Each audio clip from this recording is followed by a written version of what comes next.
ओम साईं राम।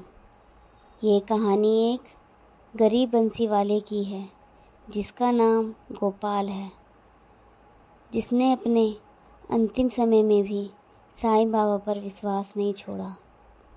एक बार शिरनी गांव के एक छोटे से कोने में टूटी फूटी झोपड़ी में एक गरीब बंसी वाला रहता था।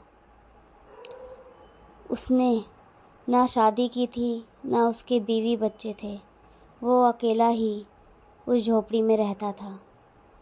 एक समय था जब वह राजा महाराजाओं के यहाँ बंसी बजाता था।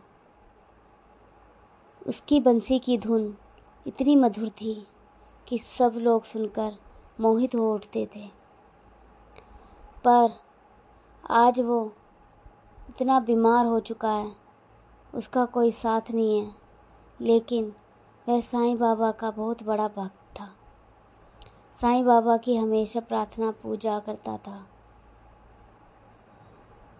एक बार उसकी तबीयत इतनी खराब हो गई कि वह चल फिर भी नहीं सकता था। वह रोजाना बंसी बजाता था और उसकी धुन सुनकर आसपास के लोग उसके पास आ जाते थे। लेकिन एक बार वो इतना बीमार हो गया कि उसने कई दिन हो गए बंसी को हाथ तक भी नहीं लगाया। तब गांव वालों ने कहा, आज गोपाल की बंसी की आवाज़ नहीं आई, चलकर देखते हैं। तो गांव वालों ने देखा कि वो बहुत बीमार हो चुका है। वो खाना पीना सब बंद हो गया है, उसको बहुत कमज़ोरी आ गई है। खाने के लिए घर में कुछ भी नहीं था। वह भूखा प्यासा अकेला अपनी झोपड़ी में पड़ा हुआ था। फिर उसने लोग बाग वहाँ से चले गए, किसी ने भी उसकी मदद नहीं की। फिर उसने बाबा का नाम लिया, मेरे साईंनाथ, और आंखें बंद कर ली। उस वक्त बाबा द्वारका माई मस्जिद में धुनी रमाए हुए थे। उसकी आवाज़ बाबा तक तुरंत पहुंची। बाबा अपने भक्तों को उपदेश दे रहे थे। उपदेश देते देते बाबा ने कहा कि मेरा एक भक्त बहुत संकट में है। बाबा ने अपने एक सेवक को आदेश दिया कि गांव के बाहर एक झोपड़ी है, उस झोपड़ी में मेरा भक्त भूखा प्यासा है, उसे जाकर ये खिचड़ी के निवाले खिला कर आओ। सेवक ने बाबा की आज्ञा मानी और मानकर उस झोपड़ी के पास चल दिया। सेवक ने देखा कि इस गोपाल की हालत बहुत खराब है। वो भूख के मारे तड़प रहा है, प्यास के मारे तड़प रहा है, पर वो अपने बिस्तर से उठ नहीं पा रहा था। सेवक ने खिचड़ी के एक दो निवाले उसके मुंह में डाले। जैसे ही निवाले मुंह में गए, मानो उसको लगा हो कि उसके शरीर में एक उत्तेजना जागृत हुई है।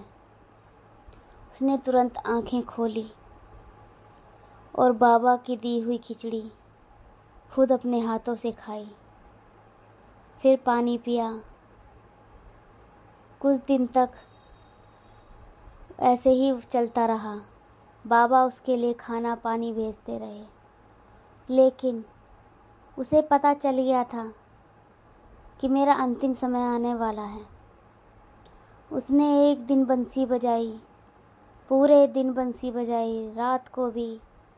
फिर अगले दिन जैसे तैसे वे बाबा के पास द्वारका माई पहुंचा और द्वारका माई पहुंचकर बाबा के हाथ जोड़कर बोला, बाबा, मुझे लग रहा है मेरा अंतिम समय आ गया है। मेरी ये बंसी, ये मेरी अमानत अपने पास रख लो। बाबा ने कहा, गोपाल, तू मुझे अपनी अमानत दे दे। तेरी इस अमानत के रूप में तू हमेशा जिंदा रहेगा। गोपाल ने बंसी को एक कपड़े में लपेटा और बाबा के हाथ में थमा दी और वहाँ से चला गया। वहाँ से जाकर वो अपनी झोपड़ी में जाकर लेट गया और लेटे लेटे उसने अपनी अंतिम सांस ली और अंतिम सांस लेते हुए उसने बाबा का नाम लिया, जिसके कारण उसके शरीर को कष्ट नहीं पहुंचा। बिना दर्द के ही वह ईश्वर के चरणों में पहुंच गया। वह स्वर्ग के रास्ते से निकल गया। बाबा ने उसको देखा, उसने बाबा को देखा। बाबा ने उसकी बंसी बजाई। बाबा उस दिन बहुत रोए। उनकी आंखों में आंसू थे कि उनका एक सच्चा भक्त इस दुनिया को छोड़कर चला गया है। बाबा ने उस दिन ना खाना खाया, ना पानी पिया, ना धूनी रमाई, ना ही अपने भक्तों को कोई उपदेश दिया। बाबा बस एक कमरे में बंद सुबह शाम उसकी बंसी बजाते रहते। भक्त बाबा को घेर कर बैठ जाते, पर कोई भक्त कुछ नहीं बोलता, क्योंकि सबको पता था आज बाबा बहुत दुखी हैं। गोपाल उन्हें छोड़कर चला गया था, पर लोगों को अपनी गलती का एहसास हुआ कि उन्होंने जिसका कोई सहारा नहीं था उसको ना खाना दिया था, ना पानी दिया था। बाबा उस दिन सब लोगों से बहुत रुष्ट हुए। लोगों ने अपनी गलती मानी और बाबा के चरणों में गिर गए कि बाबा हमें माफ़ कर दो। आज हमारी वजह से गोपाल इस दुनिया में नहीं है। हमारी गलती है कि हमने उसको देखा भी नहीं, ना उसको खाना दिया, ना पानी दिया। उसके अंतिम समय में भी हम उसको छोड़कर चले गए। ये हमारी गलती है। बाबा ने कहा, ये तुम्हारी गलती नहीं, तुम्हारे कर्म हैं। जैसे तुम किसी को देख के अनदेखा करके चले जाते हो, वैसे ही तुम्हारे साथ होगा। ये तो समय का चक्र है। आज उसके साथ हुआ, कल तुम्हारे साथ होगा। मैं दुखी हूँ, आज मेरा सच्चा भक्त इस दुनिया से गया है, पर एक सीख दे के गया है कि लोगों पर कभी अंधे होकर विश्वास नहीं करना चाहिए। विश्वास सिर्फ उस मालिक पे करना चाहिए जिस मालिक ने ये लोग बनाए हैं। बाबा कहते हैं कि तुम किसी इंसान को या किसी जानवर को जिसे तुम्हारी ज़रूरत हो अगर छोड़कर चले जाते हो तो इससे बड़ा पाप कुछ नहीं है। लोगों की सेवा करो, ज़रूरतमंदों की सेवा करो।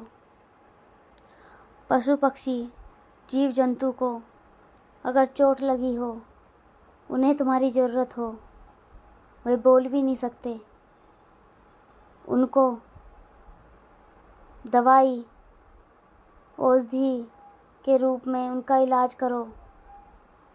उन्हें ऐसे ही छोड़कर मत जाओ, क्योंकि मालिक सब देखता है। वो तुम्हारे सामने ये परिस्थिति लाता इसलिए है, वो देखना चाहता है तुम इस परिस्थिति में क्या करोगे, अच्छे कर्म या बुरे कर्म, ये तुम पर निर्भर करता है। ओम साईं राम, ओम साईं राम।